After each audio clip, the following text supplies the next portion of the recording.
How to quickly add textures in Morpholio Trace on iPad. Adding textures in Morpholio Trace got much more simple. Now you can show materials and add textures to your images in 2D and 3D using both your own drawings made inside Trace and external imported images and photo textures. Let me show you how.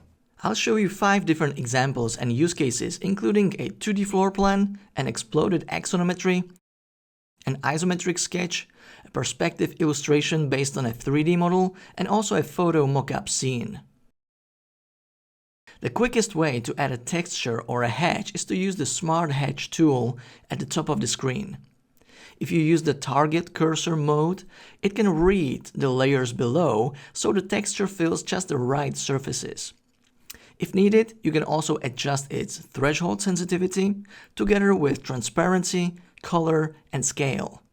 Combining such a hatch with a solid color already gives you a quick way to represent materials. Now, what if I want to use a photo texture for a more realistic look?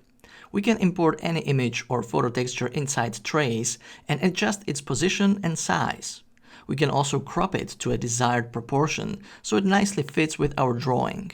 The quickest way to make it look like a floor is to move this image layer below the layer with my furniture. Lastly, I can also play with the opacity of the image so it's not overpowering. Now this is a simple 2D work and I don't need any spatial transformation of the textures. But what if I need to texture surfaces in 3D? Let's take a look. Here's an exploded axonometry where I also want to suggest the materials used in the project.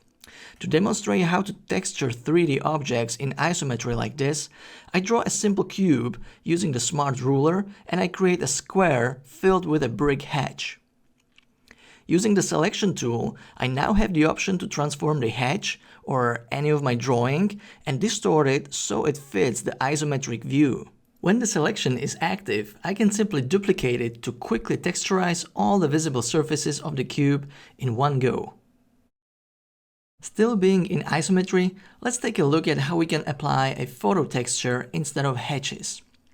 Import your image from your library or cloud drive and position it across the area you want to texture.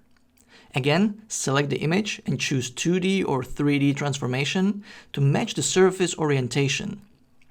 In isometry, I prefer using the midpoint handles because it's quicker than manipulating each corner separately. Now I set the blending mode of this image layer to multiply so that the black line work can be visible through the image. Now I'm ready to simply duplicate and move this layer 2 more times to texture this whole wall.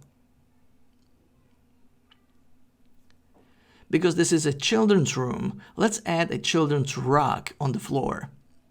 Again, same process, starting with the import, placing the image, using selection to transform it, and this time also erasing a part of the rug as it's not supposed to be visible behind the table.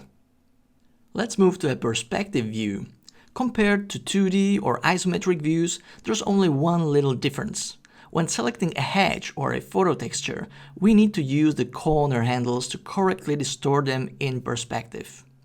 Other than that, it's pretty much the same process. If you're new to Morpholio Trace on iPad and would appreciate a quick start, I have a free short training for you linked in the description, which goes slower, step by step, and also includes downloadable project file, color palette, and textures so that you can learn by doing. I took this picture of the shelves in my home studio, deciding on which artworks to put in the frames. To quickly test which ones I like the best, I imported the photo into Morpholio Trace and turned it into a mockup scene. The process is the same as with the previous texturing examples. I place the image over the frame, select it, and use 3D transformation to distort the image using the corner handles so it fits into the frame. When I'm happy with how it looks, I outline the frames with a few black lines to make it look more convincing. Now, just a quick before and after, and we're done. If you found this helpful, share this with a designer who'd appreciate it as well. For more videos on digital sketching on iPad, check out this playlist I've made for you. Cheers!